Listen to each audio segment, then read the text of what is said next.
जय जिनेंद्र।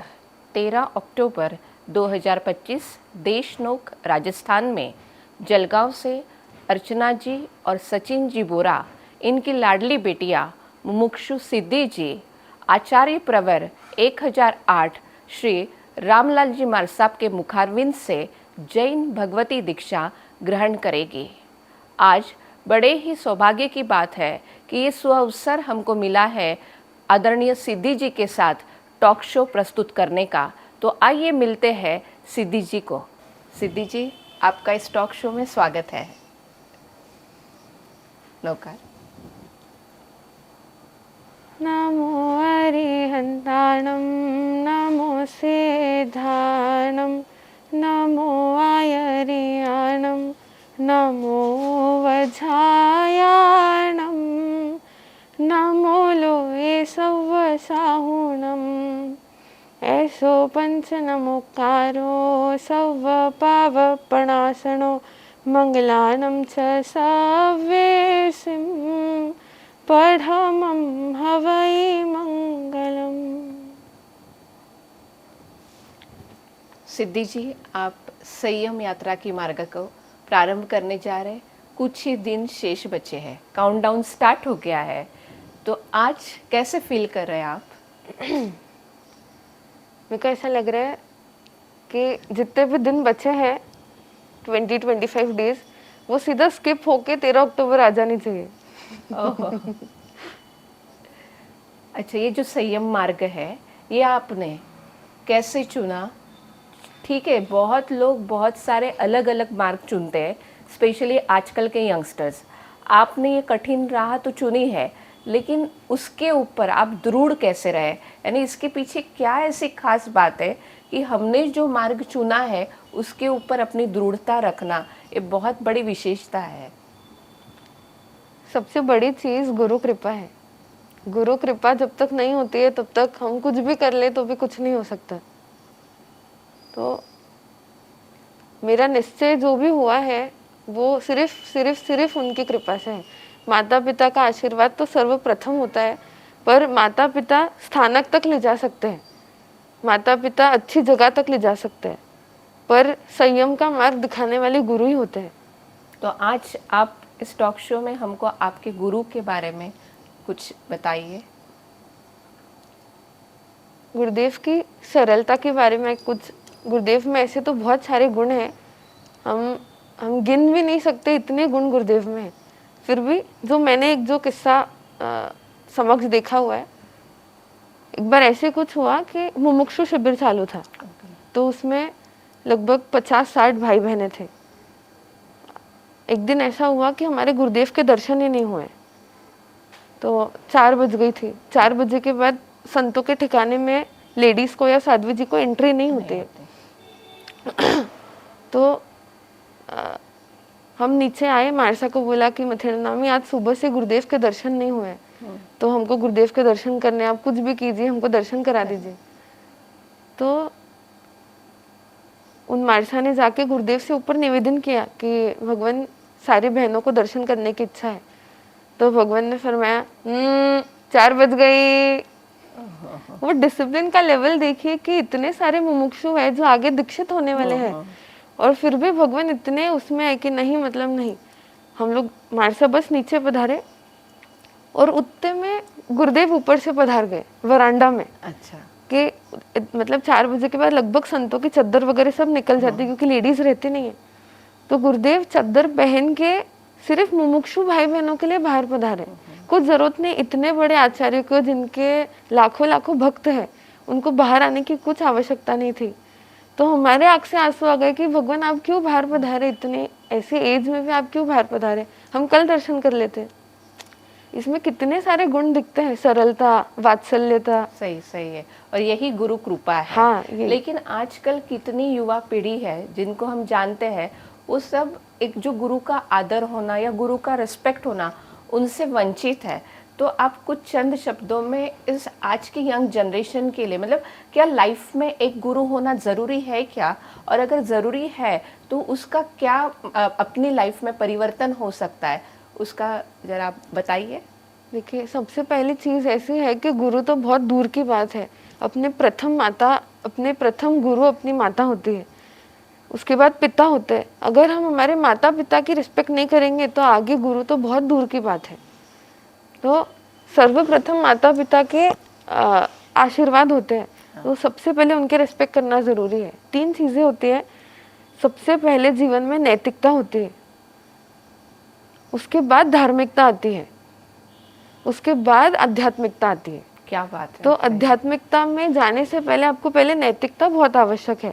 नैतिकता मतलब आप आजू बाजू के लोगों के साथ कैसा व्यवहार करते हैं, आपका नेचर कैसा है, आप घर में कैसे हैं।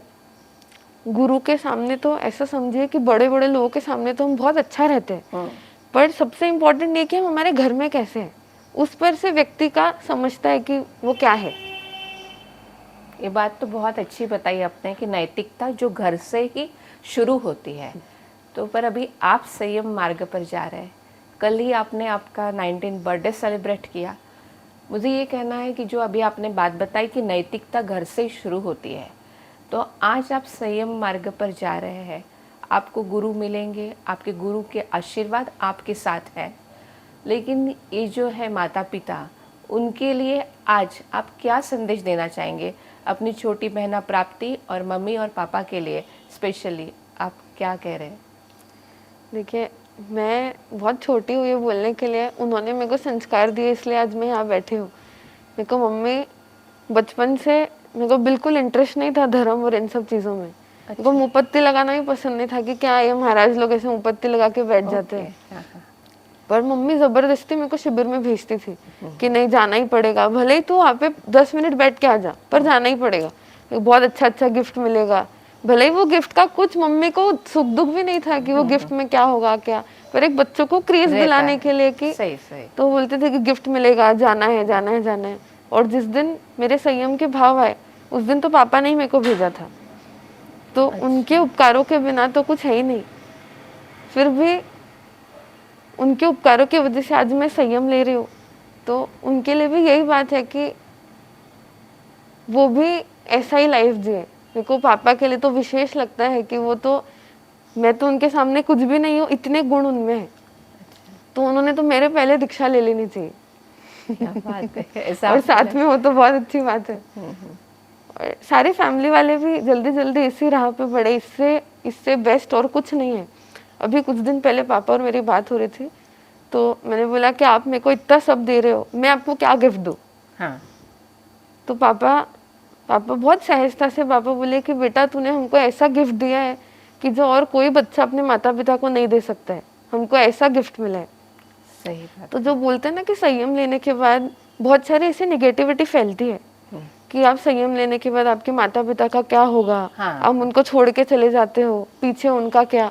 तो देखिए उनकी कितनी खुशी है, उनको इस चीज़ से कितनी खुशी मिल रही है कि नहीं, हम भले ही नहीं कर पा रहे हो या आगे करेंगे भी, पर हमारा बच्चा तो आज कर रहा है, हम तो संसार में फंस गए पर वो बहुत अच्छे मार्ग पे जा रहे हैं।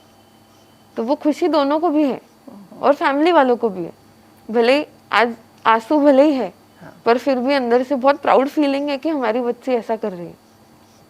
हाँ, प्राउड फील तो है, लेकिन साथ में जो प्राप्ति जी है, जो आपसे छोटी है, एक छोटी बहना के साथ में सांसारिक यात्रा में कुछ ना कुछ प्रकार की नोकझोंक चलती है, मस्ती चलती है, वो सब है। उस प्राप्ति जी के लिए आप क्या कहेंगे?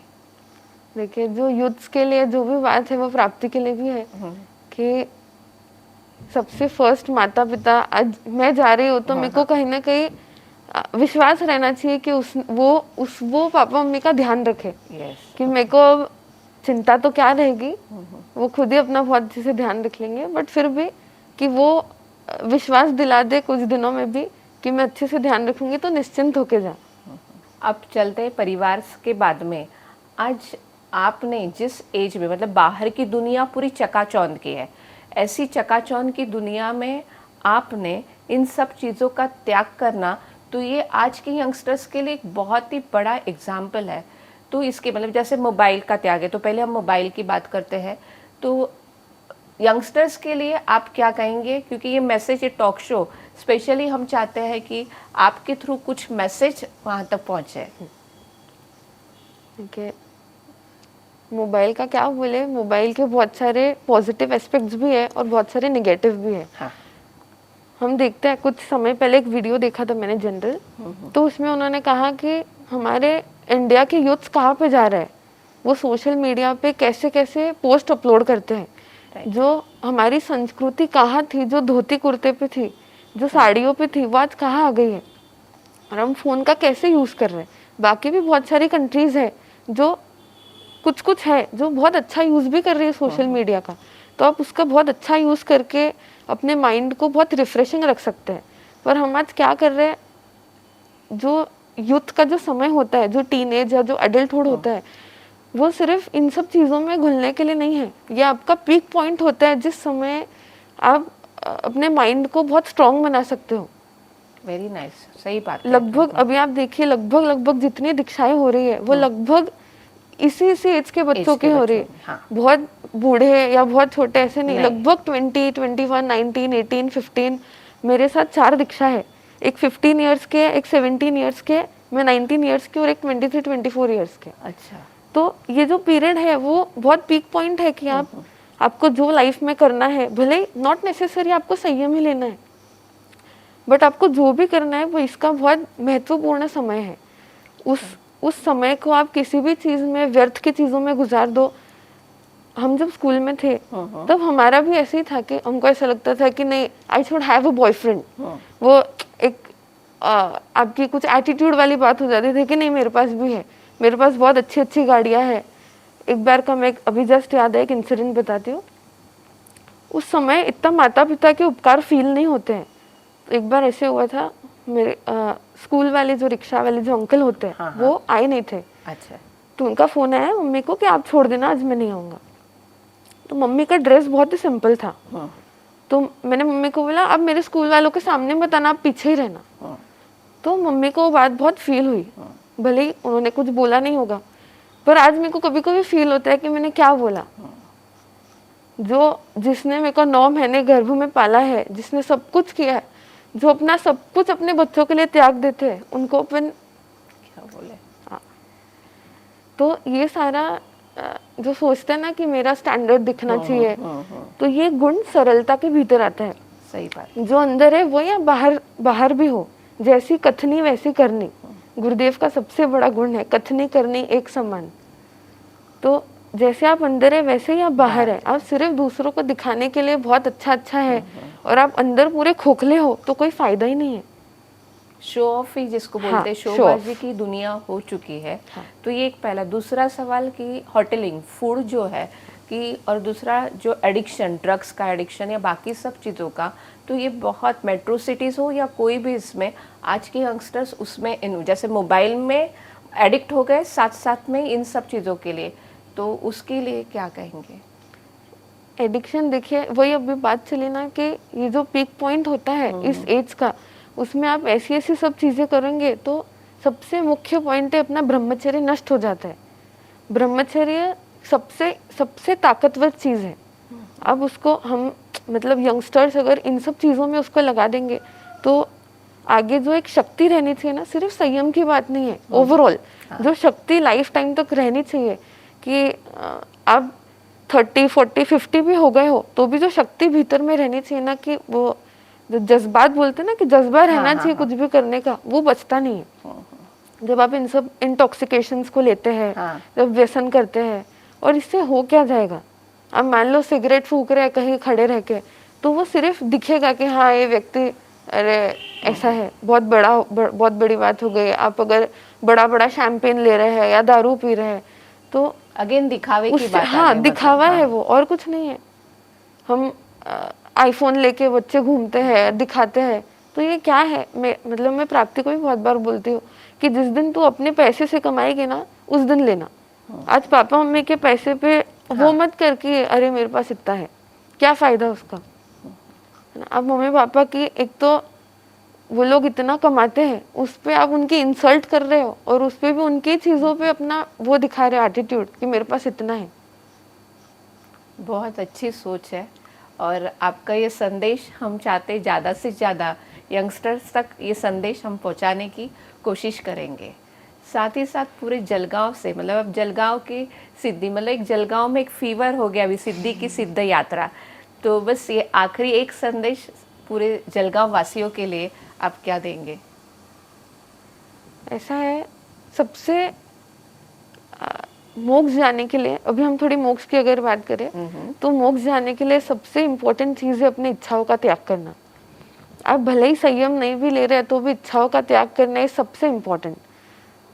तो जब तक इच्छाओं का त्याग नहीं होगा, इच्छाओं का त्याग करने के लिए कंफर्ट छोड़ना पड़ेगा। जो हमारा कंफर्ट है ना कि मेरे को तो यही चाहिए, मेरे को ऐसे ही अच्छा लगता है, मेरे को स्टेटस देखना बहुत पसंद है, या मेरे को इस व्यक्ति से बात करना बहुत पसंद है, मैं अगर इतने इतने समय अगर सोशल मीडिया नहीं चलाऊँ तो मेरी हालत ही ख़राब हो जाती है।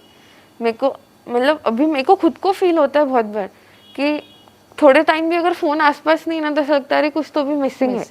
तो ये फोमो, मिसिंग आउट का फोमो हो चुका है। तो लग्जरी छोड़ना इम्पोर्टेंट है। अब लग्जरी का त्याग, कंफर्ट का त्याग करना बहुत इम्पोर्टेंट है कि भले सिर्फ स्थानक में जाना या तपस्या कर लेना या ज्ञान ध्यान कर लेना इज नॉट धर्म। बहुत सारे हम लोग भी इसको धर्म समझ चुके हैं कि तपस्या करना, अरे मैं तो मांस खमन करती हूँ। भगवान फरमाते हैं कि हमने अनंत बार मांस खमन करके पारने में तूस भर जितना आहार करके भी अपनी लाइफ चलाई है, फिर भी आज हम यही बैठ गए। और एक वर्णन आता है ना कि एक मार्शा थे, उन्होंने संवत्सरी के दिन भी उनसे रहा नहीं गया, तो उन्होंने खिचड़ी लाई खाने के लिए, और दूसरे संत हंसने लग गए कि अरे क्या कर रहे हो तुम, ये संवत्सरी के दिन तो अपना आहार का त्याग करो। और उन्होंने सबको खिचड़ी धामी कि मार्शा आप लो आप लो आप लो। ये साधु का नियम होता है कि पहले सब बड़ों को लेना फिर ग्रहण करना। तो एक मार्शा ने उसमें थूक दिया। तो सोचिए उनकी भावना, सोचिए उन्होंने बोला कि मुथड़ना में घी नहीं मिला था तो आपने जो थूका है वो घी के बराबर है। ग्रेट। ये भावना है। तो अपन कहाँ है अभी भी? वो सिर्फ प्रवचन में जाना मात्र धर्म नहीं है, घर पे आने के बाद उसका चिंतन होना धर्म है। इन शॉर्ट ऐसे बोलूं तो कि practical life is very important, कि आप धर्म को प्रैक्टिकली कितना उतारते हैं वो है सही। उसके बिना धर्म कुछ है ही नहीं। अब आप संयम मार्ग पर जाएंगे जहाँ पे आपको जैसे गोचरी मिली, जिस टाइप का खाना मिला उसको ग्रहण करना पड़ेगा। तो आपकी मानसिक तैयारी, मतलब अभी तक लाइफ में हर रोज मम्मी के हाथ की न्यू डिशेस या और भी जो वैरायटी आपने खाई है, लेकिन अब ये टोटली अपोजिट हो गया कि जो मिला है उसको ही लेना। तो इसके लिए आपकी मानसिक प्रिपरेशन किस टाइप की है? एक बार हम लोग एक शिविर में थे, तो मार्शा ने एक बहुत अच्छी शिक्षा फरमाई। वो आज तक लाइफ में, मतलब वो आज तक दिमाग में है कि हमने आहार करने के लिए संयम नहीं लिया है, हमने अच्छा खाने के लिए संयम नहीं लिया है, हमने अच्छे सफ़ेद झक कपड़े पहनने के लिए संयम नहीं लिया है, हमने लोगों का मान सम्मान पाने के लिए संयम नहीं लिया है, हमने हमारा लक्ष्य प्राप्त करने के लिए, सिद्धि प्राप्त करने के लिए संयम लिया है। तो वो सबसे इम्पोर्टेंट है कि मेरे को आहार मिले नहीं मिले, वो आज बोलना बहुत इजी है, जब सामने आएगा ऑब्वियसली तभी समझेगा। पर आज की जो भावना है कि जब कैसा भी आहार सामने आ जाए तो उस समय मेरे सामने धर्म रुचि अणगार आने चाहिए कि उन्होंने जो सामने, मतलब क्या उनकी महिमा थी। ऐसा हर समय पे वो महापुरुषों की याद आनी चाहिए कि मैंने इन सब चीज़ों के लिए संयम नहीं लिया है। ऐसे तो अनंत बार संयम ले लिया, फिर से इस भव में माता पिता को, परिवार को, सब लोगों को रुला के फिर से यही नहीं करना है। बेस्ट संयम पालना है, जैसा गुरुदेव चाहते हैं वैसा बनना है, तब मजा आएगा। व्यक्ति के अलग अलग स्वभाव विशेष में, जैसे स्वभाव विशेष तो नहीं है तो एक दुर्गुण में ही आएगा कि क्रोध जो है, क्रोध स्वाभाविक आता है, लेकिन आज की यंग जनरेशन को कुछ बात अपने मन के जैसी नहीं हुई तो बहुत जल्दी हाइपर हो जाते हैं, बहुत जल्दी क्रोध आ जाता है। तो ये जो क्रोध है ये बच्चों को क्या बड़ों को भी आ रहा है, तो ये कल जाके आगे ऐसे ज़रूरी नहीं है कि ये सिर्फ सांसारिक लोगों को ही आएगा। ये दुनिया में कोई भी व्यक्ति के लिए क्रोध अगर आता है तो उसके ऊपर आपका क्या विश्लेषण हो सकता है? देखिए ऐसा है, हम सबसे पहले अगर बच्चों की बात करें तो हम अच्छी चीज़ के लिए बच्चों को डांट रहे हैं। वो कहाँ तक सही है ना? ऐसा बोलता है कि बच्चे वर्ड से ज़्यादा एक्शन से सीखते हैं। तो अगर माता ही, मतलब अगर मम्मी पापा ही गुस्सा करेंगे तो बच्चा भी तो वही सीखेगा। तो सबसे पहले वो बोलते हैं ना, charity begins from home. Yes. आप पहले खुद से शुरू करिए कि मेरे को गुस्सा नहीं करना है, तो बच्चे अपने आप वैसे होंगे कि जैसे संतान होती है वैसे ही, जैसे माता पिता होते हैं वैसे ही संतान होती है। गुरुदेव बहुत, अभी एक वांछनी में एक विषय चालू था, तो गुरुदेव से किसी ने पूछा कि भगवान, जब आप मुमुक्षु की पहचान करते हैं कि ये दीक्षा के योग्य है कि नहीं है, तो क्या क्या पॉइंट्स होते हैं जिसको आप देखते हैं? तो भगवान ने सर्वप्रथम यही फरमाया कि अगर हमको दिखता है कि उनके माता पिता परिवार कैसा है, तो हम आगे की चीजें देखते ही नहीं है। अच्छा। 70% घर वालों से ही समझ जाता है, ओहो। बिना मुमुक्षु को देखे हुए घर वालों से समझ जाता है कि संतान कैसी होगी। तो सबसे इम्पोर्टेंट माता पिता परिवार का माहौल है। आप जैसा माहौल रखेंगे वैसे बच्चे ऑटोमेटिक डेवलप होते जाएंगे। तो सबसे इम्पोर्टेंट हमारा शांत रहना जरूरी है। एक क्रोध में एक बहुत अच्छा शिक्षा भगवान फरमाते हैं कि आपको गुस्सा आया है किसी पर, तो आप गुस्सा करो, सिर्फ 2 मिनट शांत रहो। 2 मिनट के बाद गुस्सा करना, उस 2 मिनट में हमको रियलाइज हो जाता है कि गलती हमारी है। और वही बहुत बार नहीं होता है कि लोग वो कंट्रोल, वो पेशेंस ही नहीं रख पाते और इमीडिएट जो रिएक्ट कर रहे हैं उसकी वजह से चीजें बिगड़ती भी है। तो भले सिर्फ 2 मिनट के लिए थोड़ा सा शांत रह के फिर गुस्सा करिए, कोई प्रॉब्लम नहीं है। और बहुत सारे तरीके हैं गुस्सा, अगर गुस्सा आ भी रहा है तो 3 चीज है ना, मन से, वचन से, काया से। तो भले मन में गुस्सा आया है तो आप उसको वचन पे मत लाओ, वचन पे भी आ गया तो काया तक मत जाने दो। तो कहीं ना कहीं तो भी एक स्टॉपेज हो सकता है। जब तक ब्रेक नहीं करेंगे तब तक वो आगे आगे बढ़ता ही जाएगा। तो हमारे घर का माहौल जैसा है वैसे ही बच्चे बनेंगे। ऐसा है कि आप अगर उनको अच्छी चीज के लिए भी अगर आप गलत बोल रहे हो, तो आप सबसे पहले तो हम गलत है उसमें कि हम गुस्सा कर रहे हैं। तो हम जितना शांत रहेंगे बच्चे ऑटोमेटिक उतना शांत बन जाएंगे। यानी आपका कहना ये पूरे सबका बेस जो है देखने जाओ तो घर और माता पिता के संस्कार है जो आपके पास, जिसका खजाना है। और आप, अभी एक बात है कि जैसे आपके दादी सा है, नाना सा, नानी सा है, उनके बारे में मतलब सीनियर्स है, उनका एक अलग होता है अपनी पोती के लिए, अपनी दोहिती के लिए एक अलग। माता पिता का तो होता ही है, लेकिन ये जो है इन सब का भी आपके लिए बहुत अलग लगाव है। तो उनके बारे में या उनके लिए आप क्या कहेंगे? सबसे पहली बात, मेरे नाना सा की अभी एक बात याद आ गई। मैं छोटी थी तो नाना सा पापा को बोलते थे कि ऐसी शादी कराऊंगा कि पूरे लोग देखते रह जाएंगे, ऐसी शादी होगी। और पापा बोलते थे कि ऐसी दीक्षा कराऊंगा कि सब लोग देखते रह जाएंगे कि ऐसी दीक्षा कराई है। क्या बात है। हाँ। तो आज वो बात सही हो गई। हाँ। और पापा का जो एक था कि नहीं कराना ही है, तो वो जब वो पॉइंट आया कि जब वैराग्य आया तब वो थोड़े हिल गए।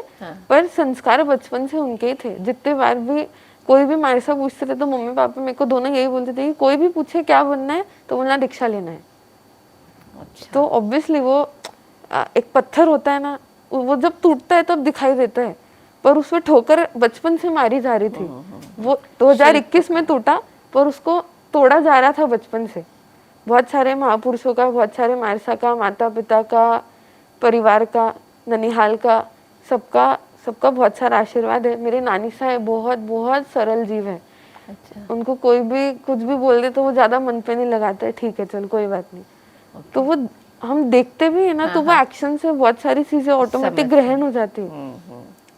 नाना सा का तो बहुत, मतलब कल भी बहुत रोए, बर्थडे है तो बोले हमारा लास्ट बर्थडे है, हम कैसे क्या आगे करेंगे। तो वो उनको लगता है वो मोह के वश होके, बट अंदर में बहुत प्राउड फीलिंग है कि ये हो रहा है। दादी साहब भी सेम बहुत रोते हैं, पर ठीक है उनको अंदर से बहुत प्राउड फीलिंग है उस बात की कि वो उनकी दोहिती है, पोती है, वो ऐसे मार्ग पे जा रही है।